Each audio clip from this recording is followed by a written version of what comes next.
Well, my name is Ted Landsmark. I am the director of the Kitty and Michael Dukakis Center for Urban and Regional Policy. Over the last few weeks in particular, and I've been pretty heavily involved with university and community issues around racial justice.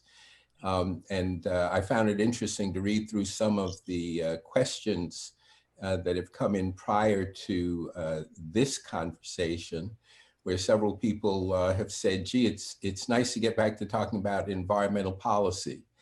And of course, the fact of the matter is that environmental policy has shown as many disparities and as many challenges as other types of policy in the United States today around race and equity and a number of other issues of unfairness in the allocation and distribution of resources, particularly in cities. So we will touch upon a number of issues that relate to resilience and sustainability and environmental policy. I want to thank the originator of this conversation, and that's Professor Joan Fitzgerald, a member of the School of Public Policy and Urban Affairs at Northeastern. She has been working assiduously for a number of years on issues of just cities, climate resilience, and she has a new book coming out this fall, which I hope she will mention. Her two colleagues who will be speaking this afternoon are Julian Brave NoiseCat and my long-term colleague, Derrick Jackson. And I'll let them elaborate in terms of their own backgrounds, but they have been involved not only with the issues of the academic side of what we do around environmental policy, but they are heavily involved in community and have worked both on the East Coast and on the West Coast on issues of community building and community engagement around issues of environmental policy.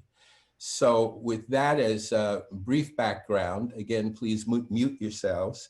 And I believe we're going to be starting with Julian. Julian, you're on. Thank you. Excellent. Great. I'm just going to put on my timer here so that I don't get too loquacious with my words. Okie doke. Well, firstly, I just want to thank Joan for inviting me to be a part of this panel.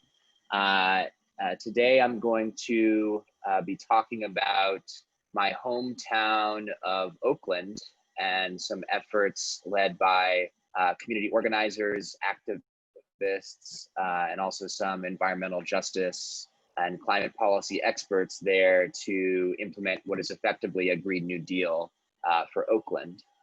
But before I sort of get into my remarks, which will be drawn heavily from a piece that I wrote for the American Prospect magazine's special issue on the Green New Deal, and which actually will also include some sort of follow-up reporting of what has happened since the fall when I reported and wrote that story. I also just wanted to sort of talk about why I actually wanted to write this piece, more so than just, you know, the fact that I came from Oakland. I work for a think tank. It's called Data for Progress, where I'm the vice president of policy and strategy. We've been very involved at the federal level in the policy development and movement for a Green New Deal. You can check out our work on our website at dataforprogress.org. In 2019, we published 19 distinct pieces of research on sort of shaping a progressive climate agenda, including the Green New Deal. And we also worked on some of the first pieces of proper actual legislation that could be part of a Green New Deal, including the public housing, the Green New Deal for Public Housing Act that was released by Representative Alexandria Ocasio-Cortez and Senator Bernie Sanders, and would retrofit public housing across the country to take out pollutants and then also help address climate change and create good jobs. So, I think folks on this call will be very aware of the fact that Washington, D.C. is the kind of place where we talk about law and policy a lot, but we don't do much lawmaking and policy. And so in the context of climate change, where we really needed to get our act together a while ago, I think that there's a lot of learning that can be done from places like my hometown in Oakland, where you have a progressive city and you have a blue state that's actually already starting to invest in that sort of a future. And so that's sort of why I was also drawn to Oakland to see what was happening there on the ground in a place where you don't really have to wait necessarily for a new Congress or a new administration to get to work on a just transition to clean energy. So back in October, I actually went back to Oakland, back when we could all get in planes and travel places.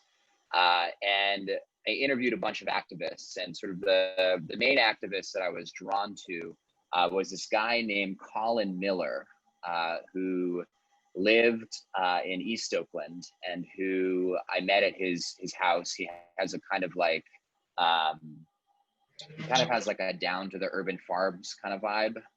He lives at a place where there's like a yurt in the backyard, and there's a little cat that is like the house cat that they've named Gandalf the Orange.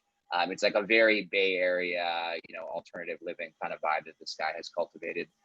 But he also is like a very good community organizer. And he was leading at that point this group called the Oakland Climate Action Coalition, which was basically the sort of grassroots sort of community organizing structure created to collect 35 organizations that are rooted in Oakland and to start working on and pushing the city government to implement and sort of shape their own sort of climate action plan. So Oakland has committed to a citywide plan that would reduce emissions 56% from 2005 levels by 2030. So they're basically trying to cut emissions in half based upon numbers from about a decade and a half ago by the end of this decade.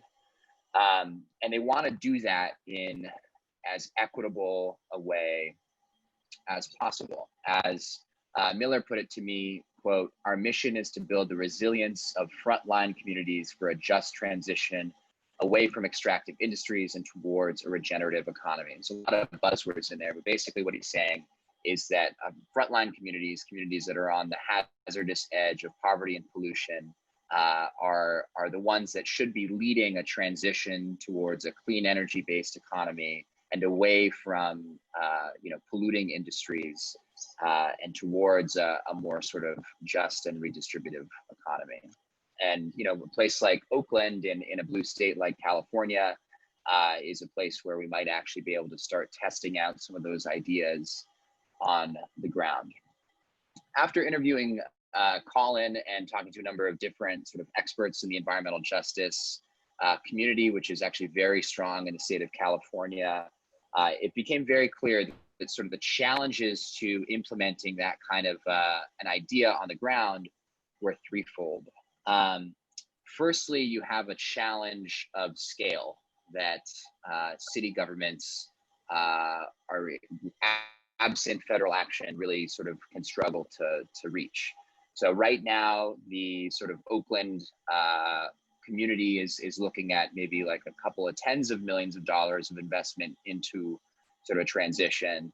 But by some estimates, it should be an order of magnitude bigger than that. So scale is a really big problem here. The scale of federal investment to initiate that kind of a transition is going to be a big challenge for groups like the Oakland Climate Action Coalition.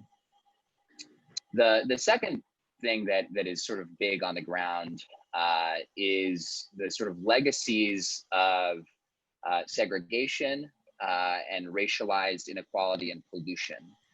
So the sort of data point that really I stumbled upon in my reporting that really tells the story is that a Black child born in East Oakland or West Oakland, which are sort of the flatlands, formerly working class communities that are now sort of deindustrialized, a Black child born in that neighborhood will live on average about 15 years less than a white child born in the more affluent Oakland Hills. And this is according to data from the Alameda County Public Health Department. So the sort of racial disparities in pollution and health outcomes that come from the fact that freeways were built through these communities, that there are tons of old factories, that there's still the only sort of major crematorium on the West Coast is actually located in East Oakland, and its smokestacks, you can smell them actually when you're out on the streets, and we could smell them when I was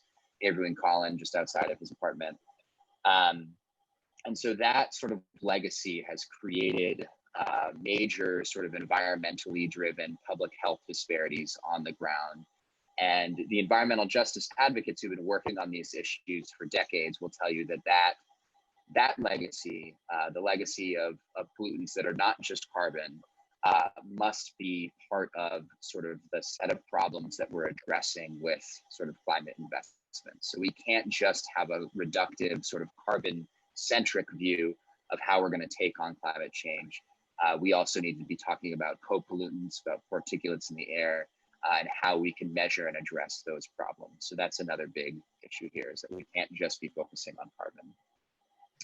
The third issue that was sort of brought up that I think is very particular to urban context, particularly in hot housing markets like Oakland and the Bay Area, is that folks want to make sure that when we are doing green investments in a city like Oakland, those investments are benefiting people who are rooted in Oakland and who have been in Oakland for a long time. The core idea here is that we want to invest and find a way to keep people where they are.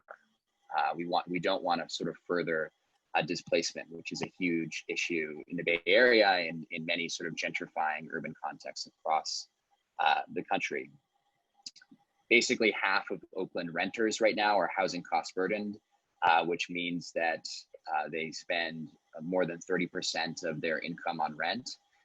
And as I'm sure folks in this sort of panel would not be surprised to hear, people of color, particularly Black and Latino households, are way overrepresented among the rent burdened, as well as very low income households are way overrepresented in sort of the rent burdened class. So to change all these things, the Oakland Climate Action Coalition was first doing these community visioning sessions where they went out into community and they did this really cool thing where they basically asked people what they wanted to see and what like this sort of more just green future might look like in a way that could keep them there, that could, regenerate their community and take on all of these ingrained issues. And the things that they started hearing back were, expanded public transportation corridors so people could take public transportation to work, more bike lanes, more green spaces like parks for families, more community-owned and installed renewable energy projects like solar panels. Of course, a lot more affordable housing. Housing is a huge issue in the Bay Area, and housing as part of actually the sort of climate policy toolkit is a thing that I'm particularly interested in, as you might have gleaned from the fact that we worked on the Green New Deal for Public Housing Act back in the fall. And then also some sort of cultural zones. This is what they were calling them for Black-owned businesses. Oakland is historically a very Black city, but over the decades, has the Black population has mostly migrated out towards the suburbs. And, there's a real desire to, create sort of the sort of economic institutions in East Oakland and West Oakland, in Black communities and neighborhoods, to make sure that that prosperity and that opportunity can stay there and create opportunities for folks who live in Oakland. I'm going to jump ahead just because I don't want to take up too much time, but the big news is that the Oakland Climate Action Coalition actually got some good news last week. They heard from the California Climate Investments Board that they are actually going to be one of the communities that's receiving an implementation grant moving forward. They're going to do a big sort of rollout of this breaking news in July. And that means that actually a lot of those things that communities were envisioning over the last couple of years in these sort of community-based conversations with the Oakland Climate Action Coalition might actually come to fruition. And as I was sort of doing this reporting and talking to a bunch of folks from Oakland and from sort of the environmental justice policy and advocacy space who do a lot of work in Sacramento, I was thinking a lot about the sort of paradox that sort of sets up actually for a place like Oakland. I think that climate change is a very interesting and unique issue in that on the one hand, climate change says that change to a large degree because of the changing chemistry of the atmosphere is inevitable. The seas are going to rise. In a place like Oakland, we are dealing with more and more wildfires, which are impacting the air quality in the region, and that is apparent every summer and fall when a sort of brown soupy haze descends on the Bay Area. But at the same time, change is also imperative, right? In order to take on climate change, in order to take on legacies of pollution, in order to do all those things in a way that actually helps communities create opportunity and stay rooted where they are and where they come from, we have to change the built environment of a city like Oakland. East Oakland is itself defined by its two east and west borders, which are Interstate 580 and Interstate 880, which are also a great source of pollution that has been impacting these communities for decades. And in order to see out this transition to a green economy, we're actually going to have to completely remake huge parts of the built environment of cities like Oakland, cities like my hometown. And so on the one hand, you have this big global problem that is going to be impacting and changing the planet. And on the other hand, we have to take actions in order to rein in global warming that are also going to fundamentally change the cities and towns and communities and neighborhoods that we come from. And that thought struck me when Colin and I were sitting out by his apartment because my mom actually used to hang a left right at that corner to take me to baseball practice when I was a little kid. And I was feeling very nostalgic about being back in my hometown, being back in a place that, was the place where we would go play baseball, every weekend. And I think that there's sort of a melancholy aspect of that to me. I am very proud of Oakland. I almost wore my Warriors hat onto this thing, but I wanted to look a little bit more professional. But the strange reality of climate change and climate politics is that we're going to have to change a lot of things in order to maintain, I think, the integrity of our communities and the health and equity aspects of a lot of these sort of visions for a more just future, like the one that is sort of envisioned by a Green New Deal. And yeah, I think that's a lot of heavy stuff and a lot of sort of more policy details that we can get dived into. There was a whole section of this where I wanted to talk about equity mapping, which I think is actually going to be a big question for the federal sort of set of climate issues that we're going to be talking about in 2021 if Democrats take care of business. But I wanted to leave it there. So thank you. Great. Thank you. Derrick? Yes, thank you, Ted. And thank you, Joan, for inviting me. And thank you, Julian, for your opening remarks. I'm a fellow at the Union of Concerned Scientists. And those of you from Boston might recognize I worked at the Boston Globe as a columnist and on the editorial board for 27 years until 5 years ago. And with both UCS and with the American Prospect, I've been able to do a lot of like large overview about what is happening on environmental justice. And the COVID crisis, along with now, of course, the police brutality protests, which have essentially morphed into a larger discussion about all the disparities in America, is we're at a very important moment. And key central to that, anything that develops and any solutions has to involve environmental justice. As an example, I will share with you interview I had in Chicago. I went to Chicago for both UCS and the American Prospect to do work in neighborhoods that deal with environmental injustice on a 24/7 basis. One family was Crystal Martinez and her two young children, Julie and Felix. I met them in a Southeast Chicago neighborhood walled off at one end by a massive warehouse for bulk minerals and metals owned by the Calumet River, by the SH Bell Company. In 2017, that company was cited for spewing neurotoxic manganese dust into the neighborhood in violation of the Clean Air Act. In 2018, another company down the Calumet River was found to be releasing unsafe levels of manganese dust. Nearly 2,000 children under the age of 6 live within a mile of these manganese sources. On top of that, neurotoxic lead was also determined in 2018 to be contaminating the soil of neighborhood yards. The toxic challenges faced by Martinez and residents in neighborhoods packed with industry are heartbreakingly commonplace and affect the ordinary tasks of daily living. Martinez neighborhood discovered the elevated levels of manganese and lead just as the community was celebrating the 2016 victory, forcing the removal of nearby mountains of petcoke, a carbon byproduct of oil refining. Much of the petcoke was owned by the Koch brothers.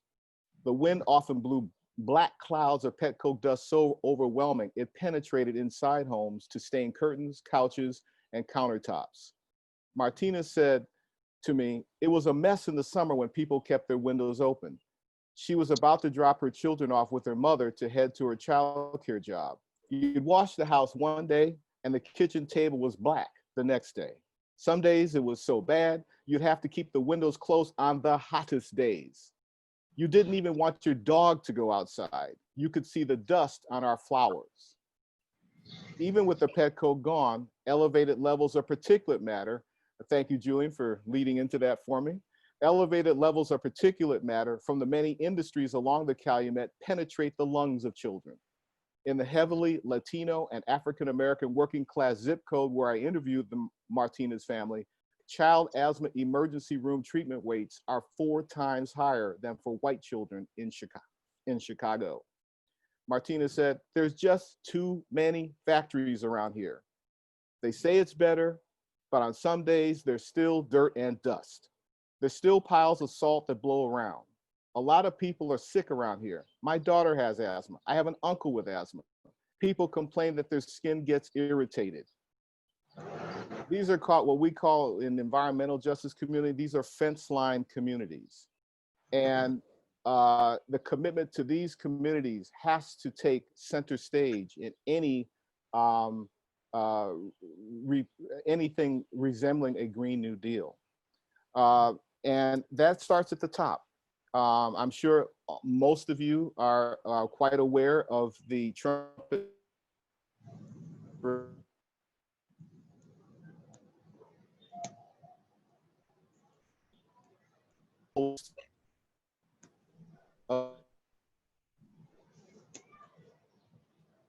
already.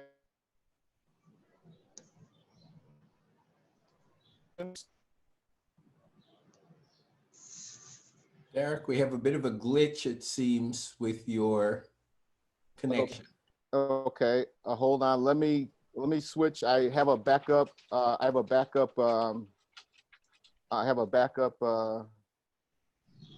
system. Hold on. I'll switch to another internet link in a second. Am I still glitching? Much better. Okay. Hold on one sec. I'm going to switch to my hotspot. I'm on my home Wi-Fi right now. Okay.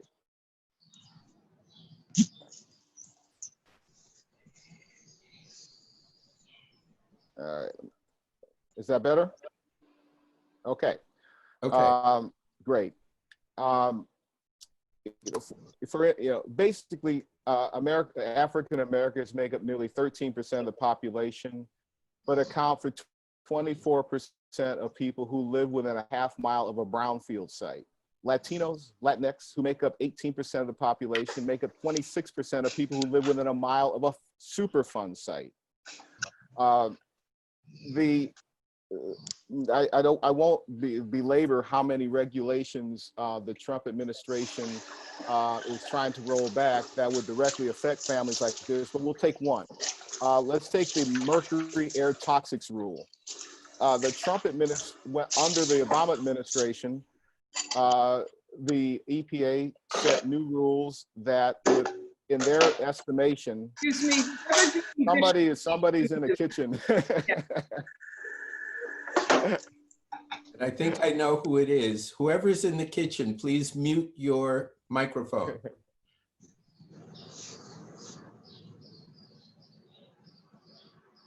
Go on, Derrick.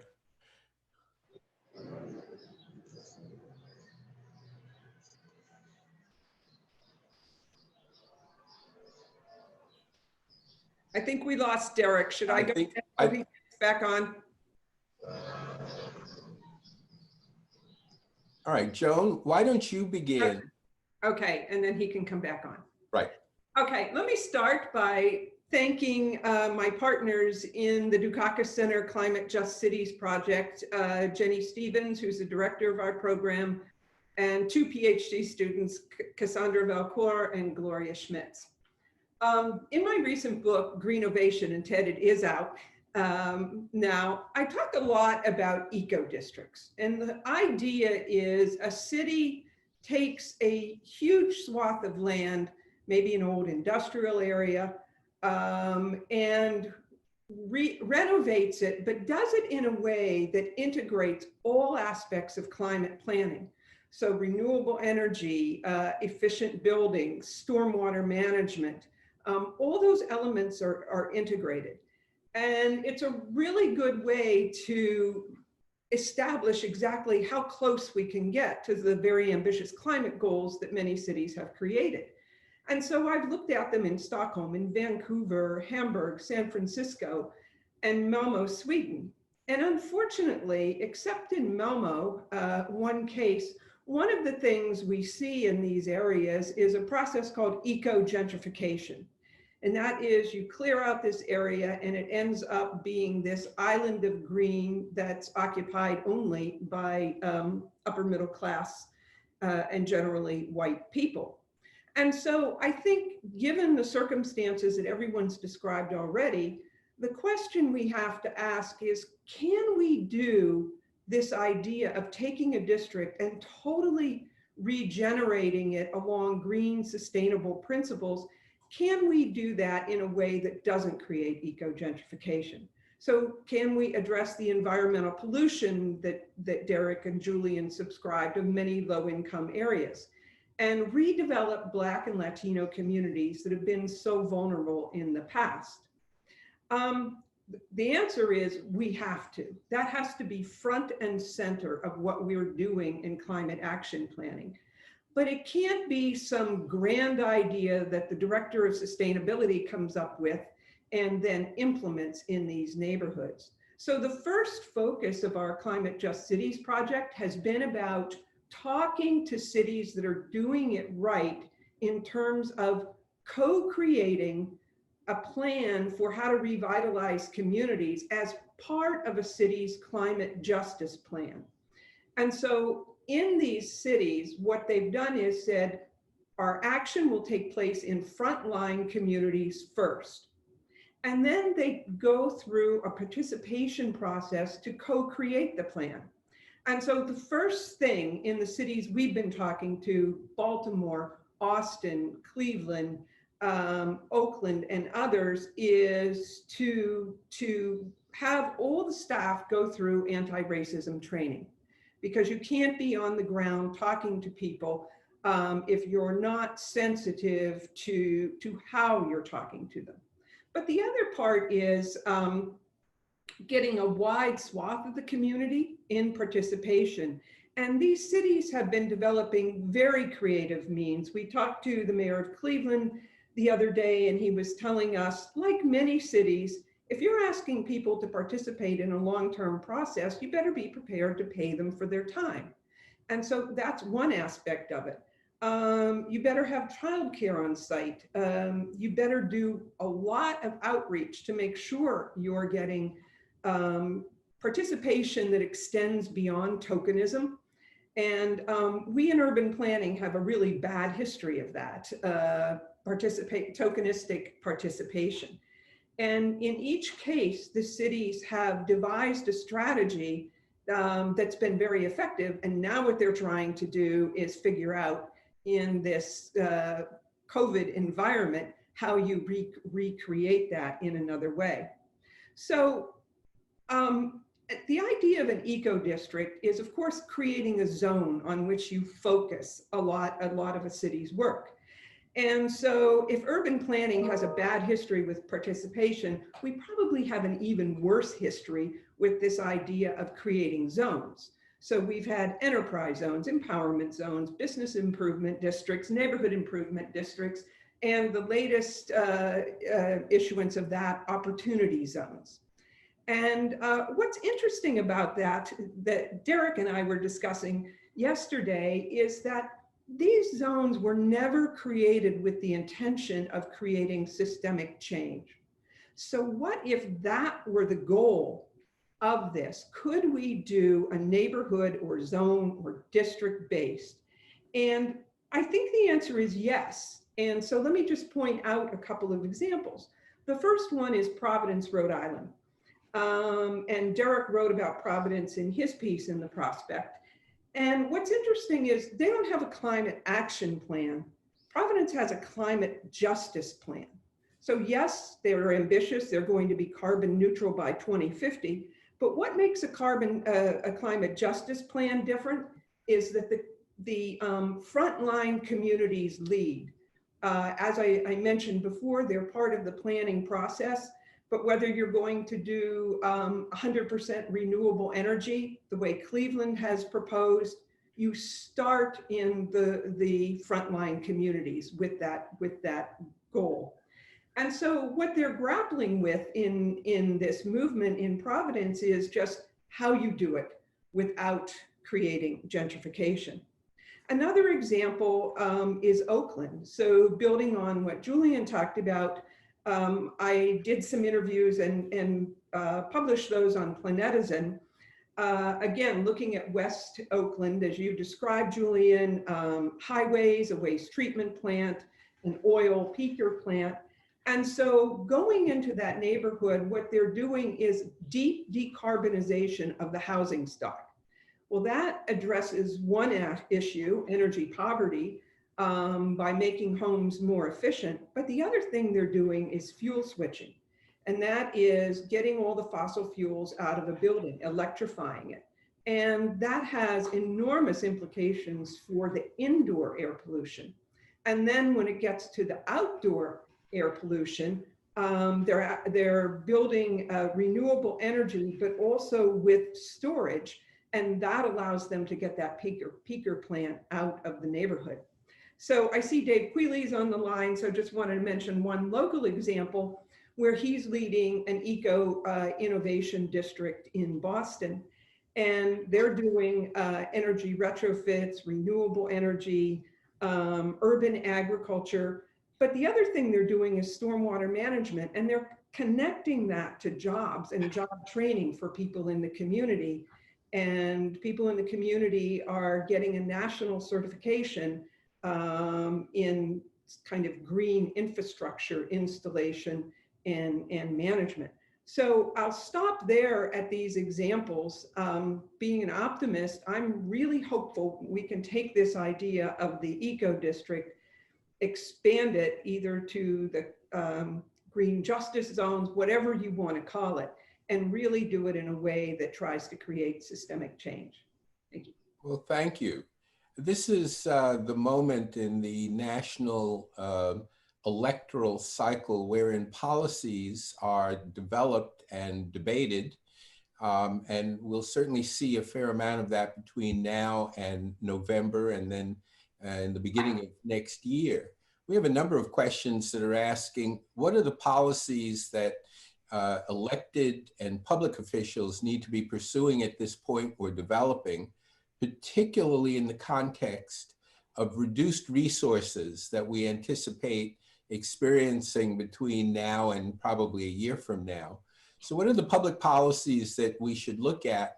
And then Joan in particular, but for all of the panelists, there's been mention of how to engage communities in becoming active participants and really shaping their own communities around ecology and sustainability. What are the most effective community-based policies that you've seen that engage people in neighborhoods around these issues? You want me to start? Joan, sure.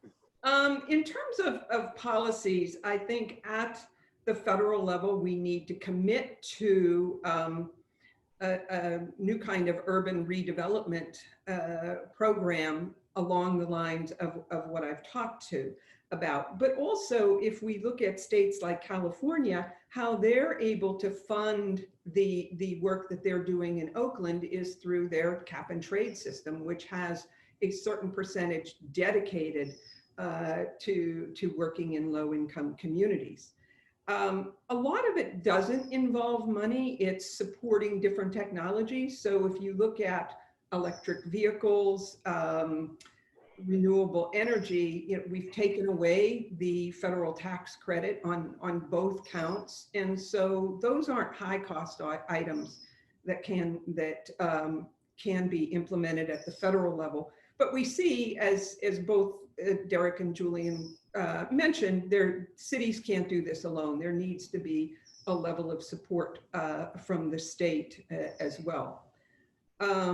I guess I'm just going to leave it there because I think I've given you some examples of what I think at the community level and the examples I've made, and give Derrick and Julian a chance to answer.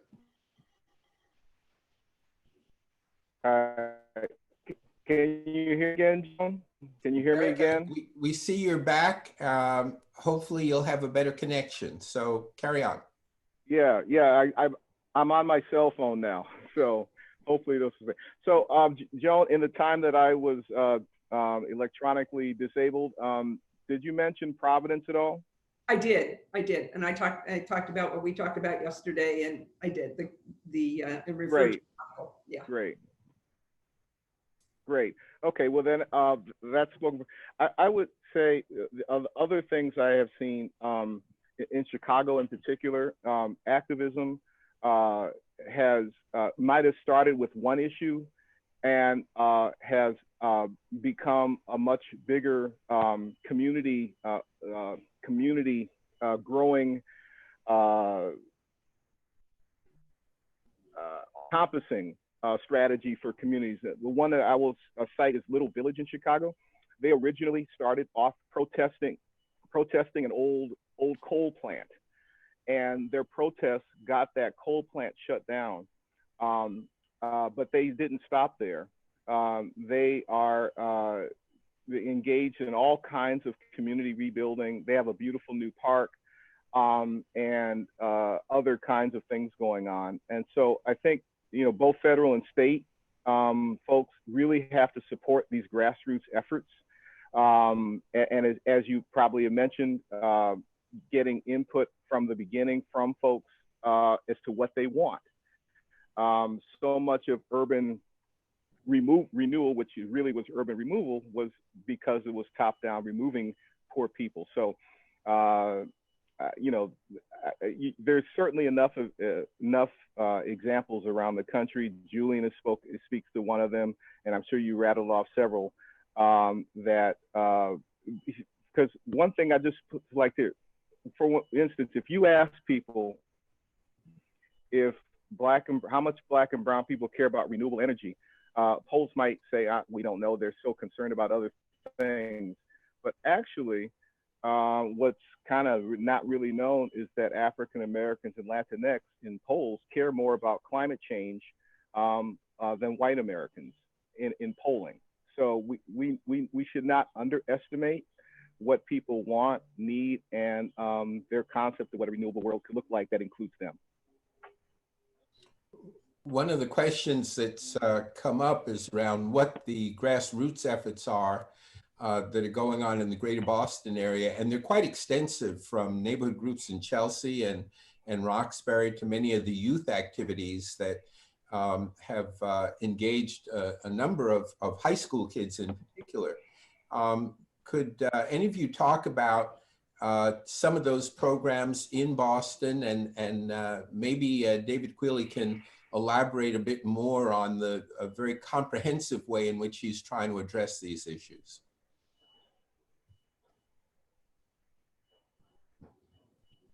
Nothing like putting you on the spot, David.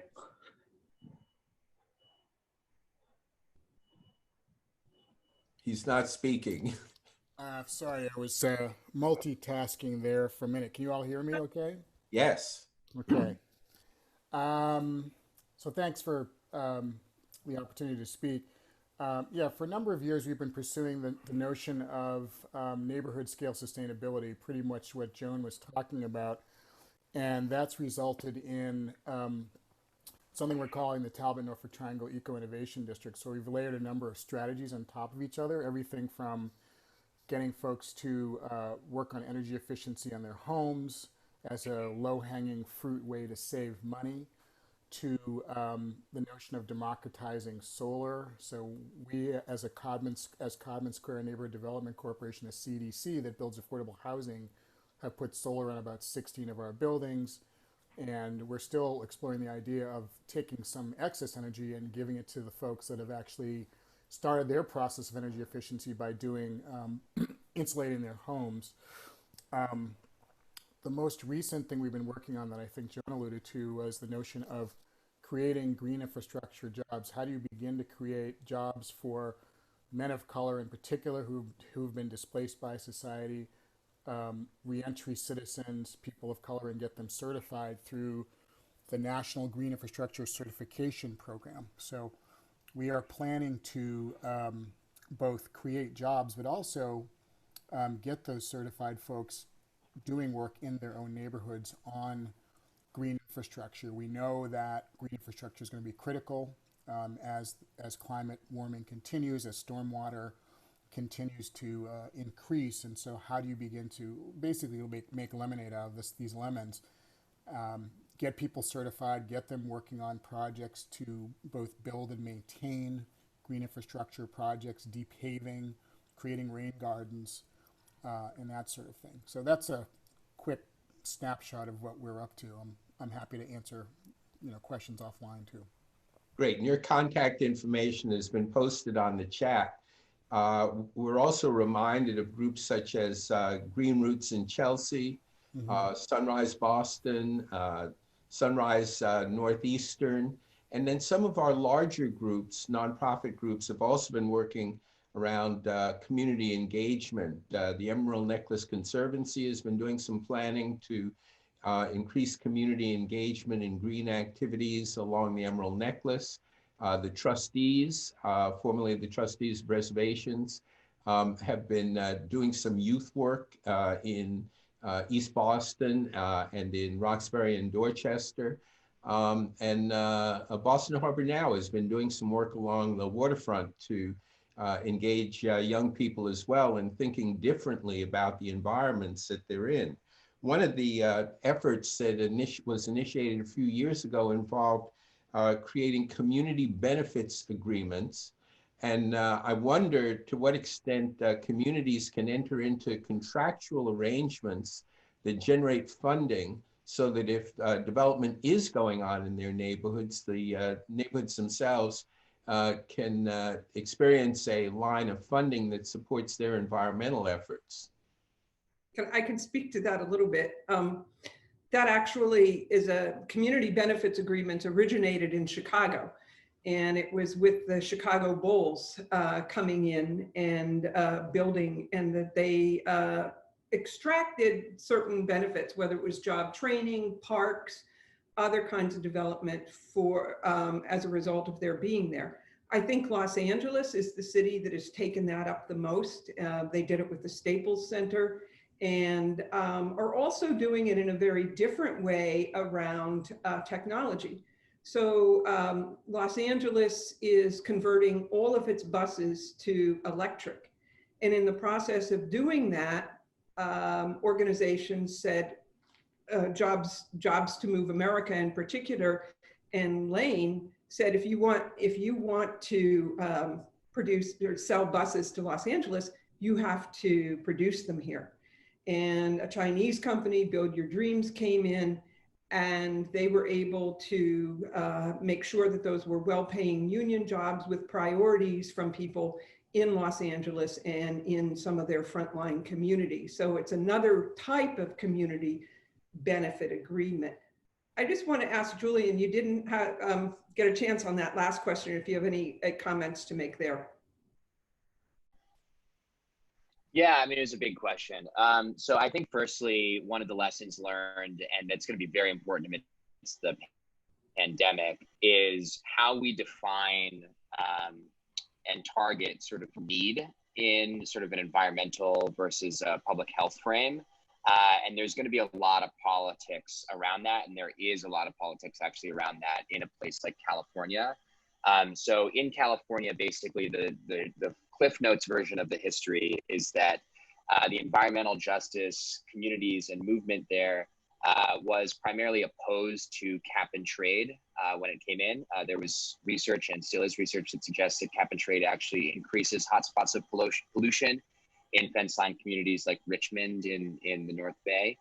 And eventually it became clear that cap and trade was going to happen. And so the environmental justice advocates pivoted and instead sort of asked for the revenues from cap and trade, a certain percentage of them, to go to frontline and fence line communities. And so the now 25% of cap and trade revenues go to those communities in California. And in sort of democratic circles in Washington, D.C., there's now a debate about how we can similarly sort of prioritize investment from a big recovery or a climate bill type thing into those kinds of communities nationally. And of course, that begs the question of how do you identify what the communities of greatest need are? What data sets do you pull from?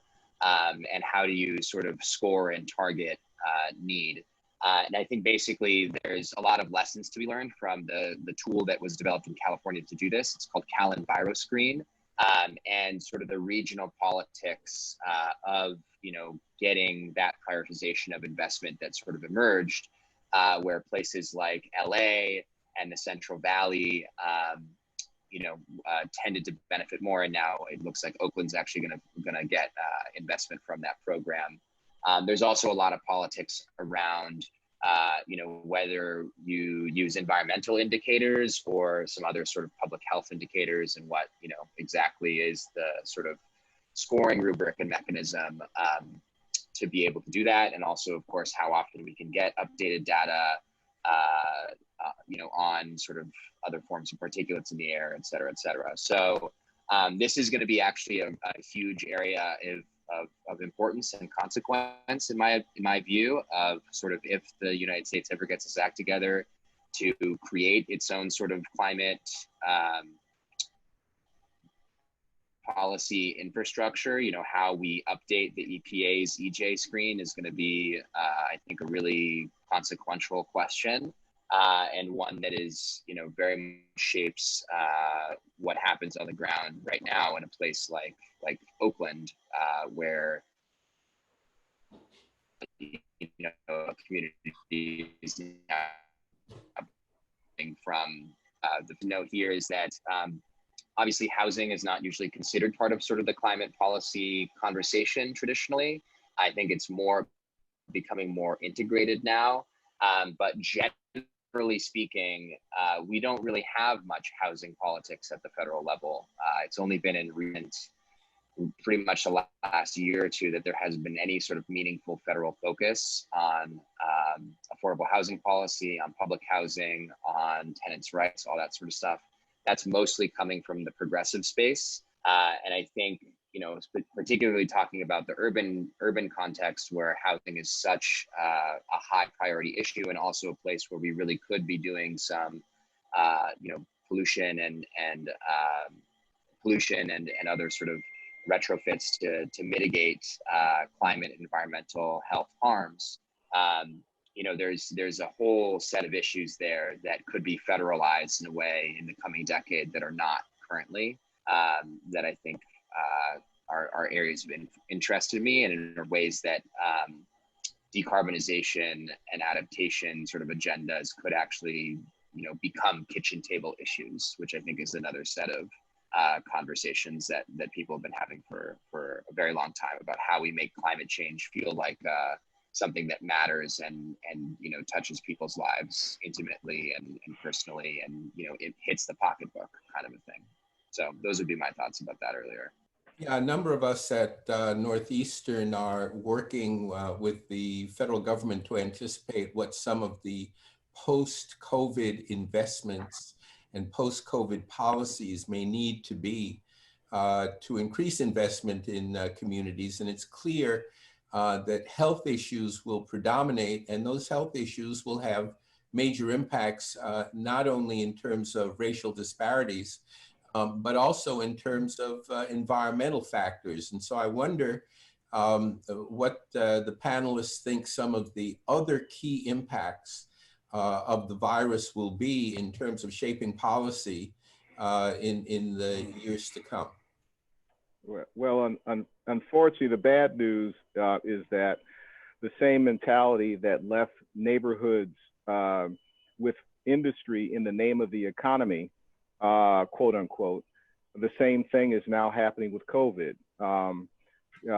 Every state now has some level of reopening, even though there is very little actual science and public health to back up almost any of these reopenings.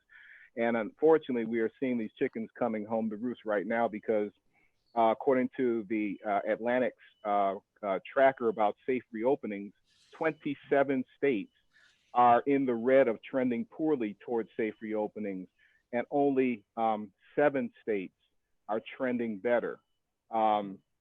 Over half of the states, including California, Texas, and Florida, are trending poorly, and with many states seeing record highs since the reopenings. And those reopenings, we cannot forget, came at the expense of Black and brown people in the cities.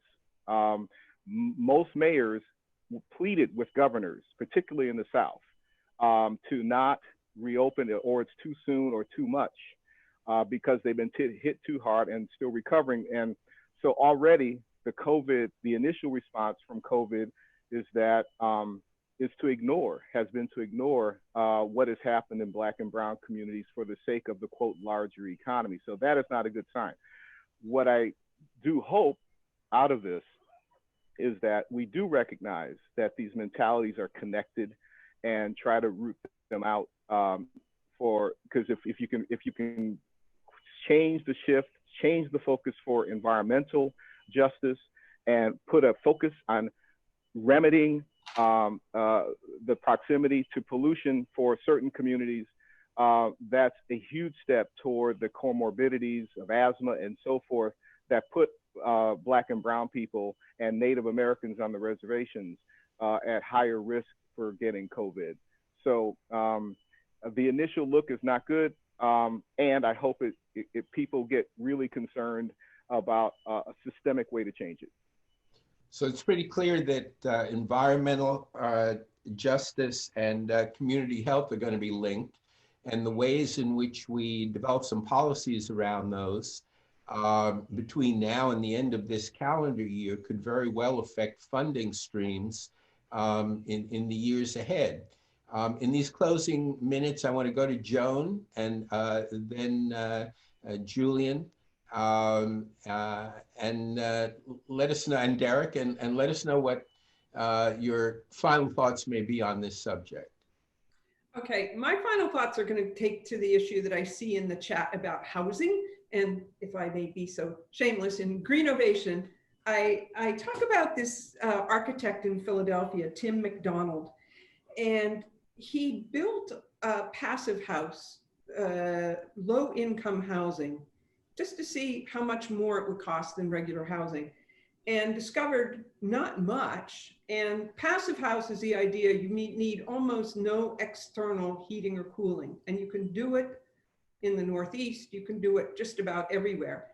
And generated policy at the state level that the housing credits provide more credit for developers that are building to that standard. New York State has really picked up on this, as has Massachusetts. And one of the things they're finding is at almost no extra cost, you can not only build new passive house standard, but you can retrofit. And so what a number of groups are trying to do is take that into housing, public housing, as a redevelopment strategy and a standard for all new development. So I'll close with that. Julian?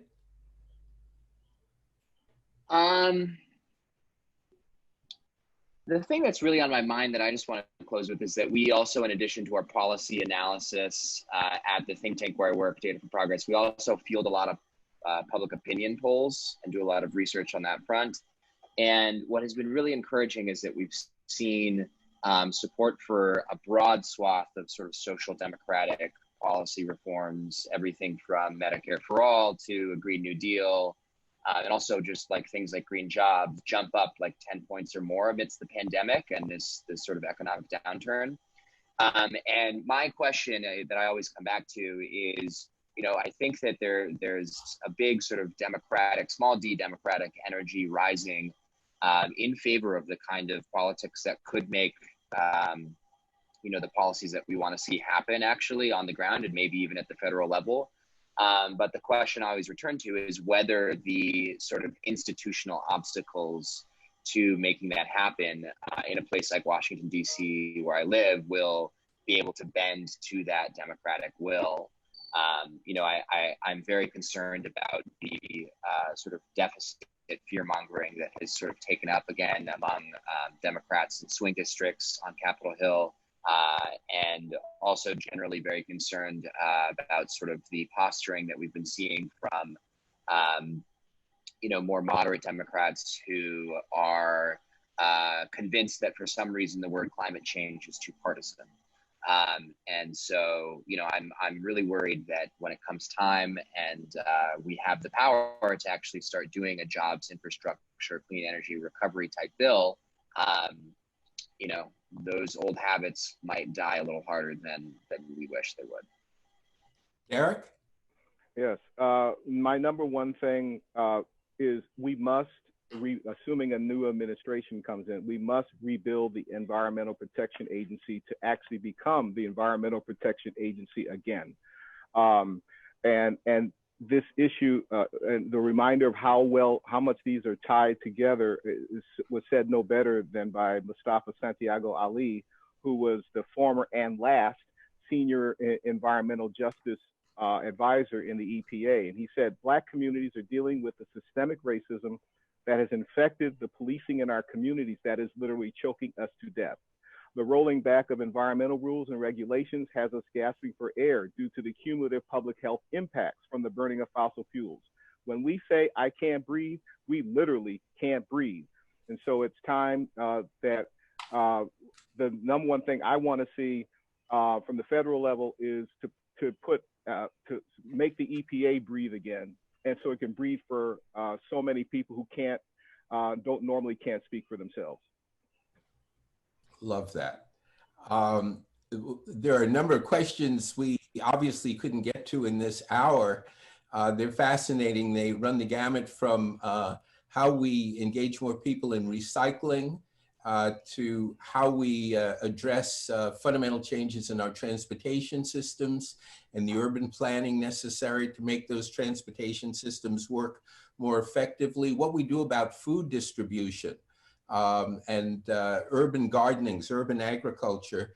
And I would have to say, one of the most interesting questions came in about the role of women as elected officials and policymakers in shaping environmental policies and the extent to which women and young people are assuming roles, leadership roles in this realm. I want to thank everyone for joining. This is obviously going to be an intense, ongoing conversation over the next few months. This is the moment when we can shape policy that will start to go into effect in 2021. Please encourage folks to participate in the census, which will affect that, and to vote and to get registered to vote. And I thank the panelists for their contributions to this very rich and meaningful discussion. So thank you all, and we look forward to the next one.